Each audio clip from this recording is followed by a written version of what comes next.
माशी एतबार से भारत दुनिया भर के अंदर 5वीं बड़ी इकोनॉमी बनकर सामने आ रहा है और बर्तानिया को पिछाड़ चुका है। ये वही भारत है जिससे हम क्रिकेट के मैदान में जीतना चाहते हैं। ये वही भारत है जिसका मुकाबला हमारे साथ वर्ल्ड कप में होता है, तो हम वर्ल्ड कप के मैच में भारत को हरा के ये समझते हैं कि वर्ल्ड कप हार भी जाए तो अब कोई मसला नहीं है, क्योंकि हमने भारत को क्रिकेट मैच के अंदर पूल मैच में हरा दिया है। बरतानवी साम्राज्य जिससे पाकिस्तान और भारत दोनों ने तकरीबन एक साथ ही आजादी हासिल की थी, अब भारत उसी बरतानिया से आगे निकल गया है, जबकि पाकिस्तान भारत को भी कम्पीट नहीं कर पा रहा है। 18 ममालिक ने भारतीय करेंसी में ट्रेड शुरू कर दी है। उन ममालिक के अंदर बोट्सवाना है, फिजी है, जर्मनी है, गियाना है, इसराइल है, Kenya, Malaysia, Mauritius, Myanmar, New Zealand, Oman, रूस, इसी तरह सेशल्स है, सिंगापुर है, श्रीलंका है, तंजानिया है, युगांडा है और बरतानिया है। यानी ये वो ममालिक हैं जो भारत में खुसूसी वोस्ट्रा अकाउंट्स के जरिए से भारतीय करेंसी के अंदर ट्रेड कर सकते हैं। अस्सलाम वालेकुम मेरे सादा से पाकिस्तानी, मेरा नाम रेहान तारिक है और आप मेरा यूट्यूब चैनल और फेसबुक पेज देख रहे हैं। माशी एतबार से भारत दुनिया भर के अंदर 5वीं बड़ी इकोनॉमी बनकर सामने आ रहा है और बरतानिया को पिछाड़ चुका है। ये वही भारत है जिससे हम क्रिकेट के मैदान में जीतना चाहते हैं। ये वही भारत है जिसका मुकाबला हमारे साथ वर्ल्ड कप में होता है, तो हम वर्ल्ड कप के मैच में भारत को हरा के ये समझते हैं कि वर्ल्ड कप हार भी जाए तो अब कोई मसला नहीं है, क्योंकि हमने भारत को क्रिकेट मैच के अंदर पूल मैच में हरा दिया है। यानी एक क्रिकेट मैच हमारे लिए जिंदगी और मौत का मसला बना हुआ होता है और उस क्रिकेट मैच के अंदर फातिहाना तौर पर बाहर आने से हम ये समझते हैं कि जैसे हमने भारत को हर मैदान में पिछाड़ दिया है, लेकिन हकीकत इसके बिल्कुल बरक्स है, क्योंकि हम हर मैदान में भारत से बहुत पीछे नहीं बल्कि बहुत ज्यादा पीछे हैं। और इकोनॉमिक डोमेन की अगर बात की जाए तो जहां पाकिस्तान डिफॉल्ट के वर्ज पे है, डिफॉल्ट से बचने के लिए उछल कूद कर रहा है, तो वहीं भारत दुनिया की 5वीं बड़ी इकोनॉमी बनकर सामने आ गया है। बरतानवी साम्राज्य जिससे पाकिस्तान और भारत दोनों ने तकरीबन एक साथ ही आजादी हासिल की थी, अब भारत उसी बरतानिया से आगे निकल गया है, जबकि पाकिस्तान भारत को भी कम्पीट नहीं कर पा रहा है और पाकिस्तान इस वक्त श्रीलंका जैसी सिचुएशन से दो चार है। क्या है जो भारत के पास है और पाकिस्तान के पास नहीं है? क्या है जो भारत की इकोनॉमी में है और पाकिस्तानी इकोनॉमी में नहीं है? वो क्या फिगर्स हैं जो इस वक्त भारतीय इकोनॉमी रिप्रेजेंट कर रही है और पाकिस्तानी इकोनॉमी उससे पीछे नहीं बल्कि बहुत पीछे है?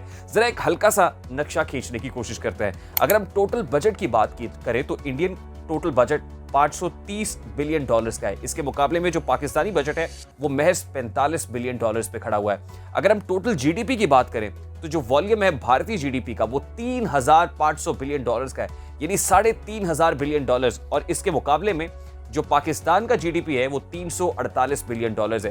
यानी कहा 3500 बिलियन डॉलर्स और कहा सिर्फ 348 बिलियन डॉलर्स। अगर हम इंडियन रूपी की बात करें तो वो 3 रुपए 37 पैसे पाकिस्तानी बनते हैं, यानी 3 रुपए 37 पैसे हमारे मिलाए जाएं तो भारत का 1 रुपया बनता है। यानी हमारा रुपया भारतीय रुपए से तगड़ा नहीं है बल्कि बहुत कमजोर है, और शरह मुबादला की अगर बात करें तो 3 रुपए 37 पैसे बनते हैं। अगर हम ओवरऑल इकोनॉमिक डोमेन की बात करें तो 40वीं बड़ी मईशत इस वक्त पाकिस्तान की है, जबकि भारत की 5वीं बड़ी मईशत है।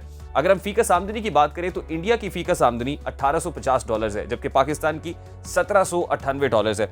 अगर हम इन्फ्लेशन की बात करें तो पाकिस्तान इन्फ्लेशनरी प्रेशर को लेकर इस वक्त 39% के ऊपर खड़ा हुआ है, जबकि इसके मुकाबले में भारत 27% पे है।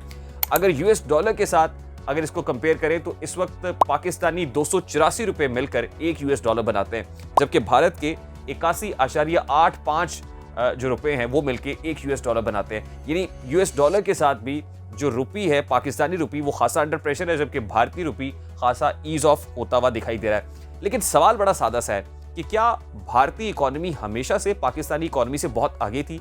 क्या भारतीय रुपया पाकिस्तानी रुपये से हमेशा से बहुत तगड़ा था? आज ये सारा जायजा भी आपके सामने रखेंगे, लेकिन उससे पहले एक इंपॉर्टेंट डेवलपमेंट ये है कि भारत के साथ 18 ममालिक ने भारतीय रुपये में ट्रेड करना शुरू कर दिया है, और वो ममालिक जो भारतीय रुपये में ट्रेड कर रहे हैं उनके नाम मैं आपके सामने रखता हूं। लेकिन उससे पहले एक अकाउंट ऐसा बनाया गया है जिसको खुसूसी रुपी वोस्ट्रा अकाउंट बनाया गया है, जो भारतीय बैंक अकाउंट्स के अंदर ये अकाउंट ओपन किए जाएंगे और फिर इन्हीं अकाउंट्स के अंदर भारतीय रुपये में मुख्तलिफ ममालिक ट्रेड कर सकेंगे। वो ममालिक जो भारत के साथ ट्रेड कर रहे हैं, और उसका भी खास पर्सपेक्टिव है क्योंकि यूक्रेन रशिया कॉन्फ्लिक्ट चल रहा है, जिसकी वजह से जो डॉलर है उस पर प्रेशर आया और मुख्तलिफ कंट्रीज हैं उन्होंने सोचा कि क्यों ना हम लोकल करेंसी के अंदर ट्रेड करें, और उससे भारत को फायदा हो रहा है कि 18 ममालिक ने भारतीय करेंसी में ट्रेड शुरू कर दी है।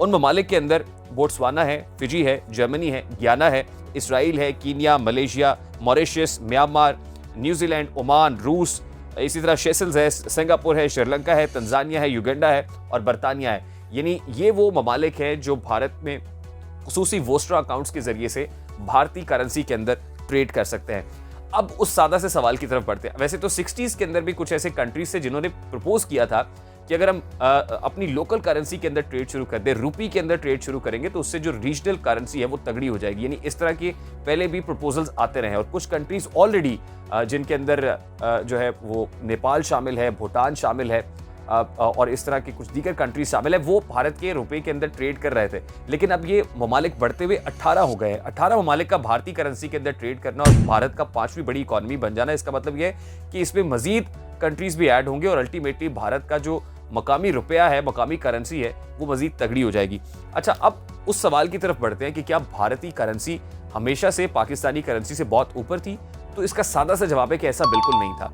1956 तक पाकिस्तानी रुपया भारतीय रुपए के मुकाबले में बहुत तगड़ा था और उस वक्त उसकी मालियत क्या थी?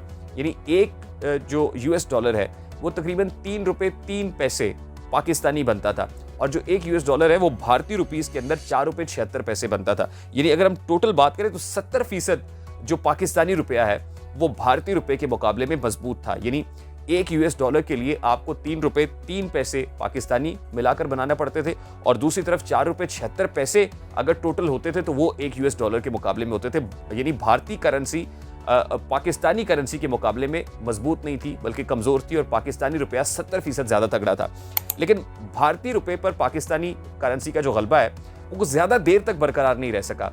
यानी 1956 के अंदर तो ये रहा, लेकिन उसके बाद हमारे यहाँ, क्योंकि आपको पता है कि मार्शल लॉज आए 1958 के अंदर, जो एक जमहूरी हुकूमत है उसका तख्ता जनरल अयूब ने उल्टा और पाकिस्तान में मार्शल लॉ नाफिज हो गया। उसकी वजह से जो हमारी इकोनॉमी है उसके लिए भी एक बहुत बड़ा ब्लो था। 1958 में भारतीय करेंसी और पाकिस्तानी करेंसी ऑलमोस्ट इक्वल हो गए और 4.7 के ऊपर आ गए, यानी 4 रुपए 7 पैसे के ऊपर दस्तयाब था एक यूएस डॉलर। इंडियन करेंसी में भी और पाकिस्तानी करेंसी में भी, यानी मोर और लेस सिमिलर हो गए। उसके बाद हमने ये देखा 1965 के अंदर पाकिस्तान और इंडिया दोनों हालत जंग के अंदर होते हैं और 1965 ही वो दौर था कि जिस वक्त भारतीय करेंसी एक बार फिर डिप्रिशिएट होती है और उस वक्त जो भारतीय रुपया है वो 7 रुपए 49 पैसे पर खड़ा हुआ होता है और जो पाकिस्तानी रुपया है वो 4 रुपए 76 पैसे के ऊपर। यानी फिर डॉलर के मुकाबले में जो पाकिस्तानी रुपी है वो in comparison with Indian currency वो कुछ बेहतर होता है, यानी रीगेन करता है। फिर 1971 के अंदर सुकूत ढाका हो जाता है, यानी वतन दो लख्त हो जाता है, पाकिस्तान 2 टुकड़ों में तकसीम हो जाता है। यानी ये वो वक्त होता है कि यहाँ से एक उल्टी गिनती शुरू होती है या पहिया घूमना शुरू होता है। और 1971 के अंदर अचानक से जो भारतीय करेंसी है वो पाकिस्तानी रुपए के मुकाबले में ऊपर आती है और पाकिस्तानी करेंसी की कदर 18 रुपए होती है और हिंदुस्तानी करेंसी की कदर जो है 13 रुपए 91 पैसे होती है।